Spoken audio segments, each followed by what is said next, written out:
I suppose while I'm doing this, I'll tell the story of this car. The cover photo is what it looked like when I seen it sitting on the side of the road over 10 years ago now. And this is what it looks like now. Probably the best it's ever looked since I painted it after hours and hours of rubbing on the paint. It still ain't perfect, but she's looking pretty good. But I did all that so the cat could walk all over it when I'm not looking. And obviously there's more to do. But this car sat just down the road from me for almost a year before I even went and looked at it. And along the way, knowing what I know about these cars, I figured the floorboards would be all rotted out and the shock towers would be on their way to rusting out because that's what they do. Wait a minute, I think I can demonstrate. Not on this side, the other side's got a hole. But anyways, a bunch of people had looked at it and everybody was knocking it because, unfortunately, you got to jack these cars up in just a certain way. And they don't let you get away with not doing it that way. And if you don't do it the right way, I ain't even showing it. That's what happens. And in Wisconsin, that ain't good. So everybody looked at it, told the guy that he was crazy to be asking what he was asking for it. And the only thing it was good for was parts and to be cut up and sold off on eBay. And for the most part, they're right, but they weren't right.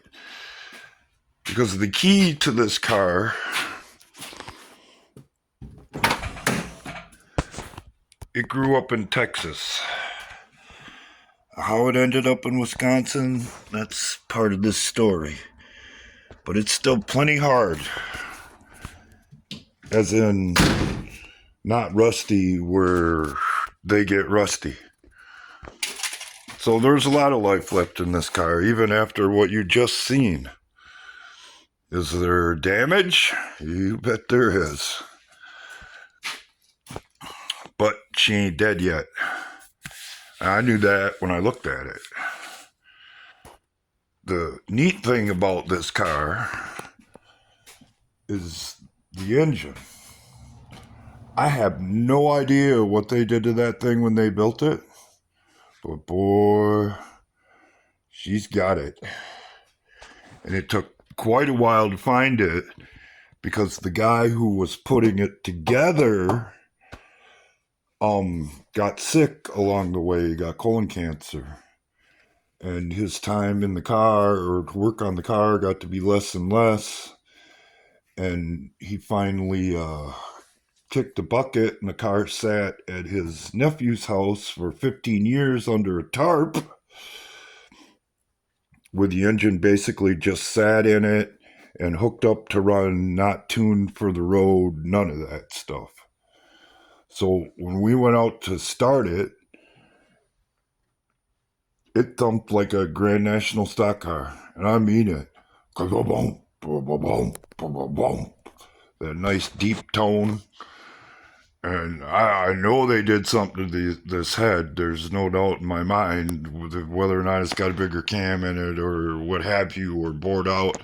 I don't know. And unless I tear this engine apart, I never will know. But she's got it.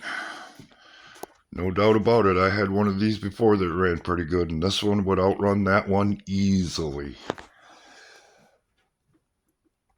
So that was a pleasant surprise. But when I got there, the guy who was going to buy it, someone else was there who I'd happened to derby against a few times over the years, had him jewed down to $900 because of this, that, and whatever. And his wife was pregnant, and she's like, man, I gotta get $1,000 for this car, or I ain't selling it. Well, I put my hand on his shoulder. I said, excuse me, if you're willing to wait till I get back, I'll give you $1,000 for this car. And I didn't even ask to hear it run. Because I knew what it was, what it had, how it's put together, and so forth and so on. These cars were actually built to be daily drivers, to be grocery getters. And I utilized that to the fullest. I turned it into a service vehicle. In other words, when I get a call on a repair, I go out in this car, fully stocked, under whatever circumstances might be in the world, and do what I do. And it's all set up to do every bit of it.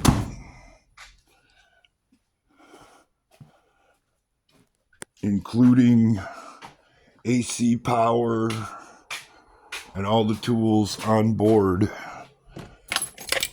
to do it.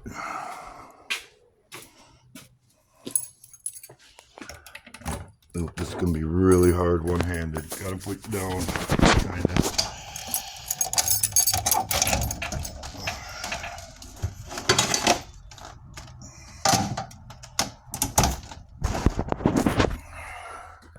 I've rolled into people's yards with this thing on a repair. They spent more time talking to me about their vehicle, or this vehicle, than the job I was there to do. It's a great conversation piece. And over the years, I've gotten a lot of work because that's what I use it for. My mistake I'm seeing now is I never did nothing with the paint, because things didn't go exactly as they should have. And there's a lot of imperfections if you walk around and really start picking on it that jump right out at you. At least me, because I'm the one who put them there. But I could not be happier with this car, with the way it performs, with the way it drives, with everything it does. And you could not give me a modern car and say it could do the job that this thing does. Or even this one. And this is a pretty good car, even though she's kind of been through hell. But cars are like people, and we all have our story. And the part of the story that I didn't tell you is this car came with a pair of drag slicks because the guy that was building it, the guy's uncle who I bought it from, he was building it to take it to the drag strip. And when I finally got it tuned the way it wants to be tuned, because you can't set it the way that the book says set it,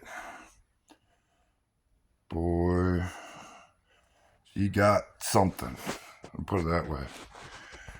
And I would hesitate to sell this car to somebody to some kid who just had money and didn't know what they were doing. Because more than likely, this thing would live up to its reputation. I know it would. And I know it can. To its reputation as the Japanese Widowmaker.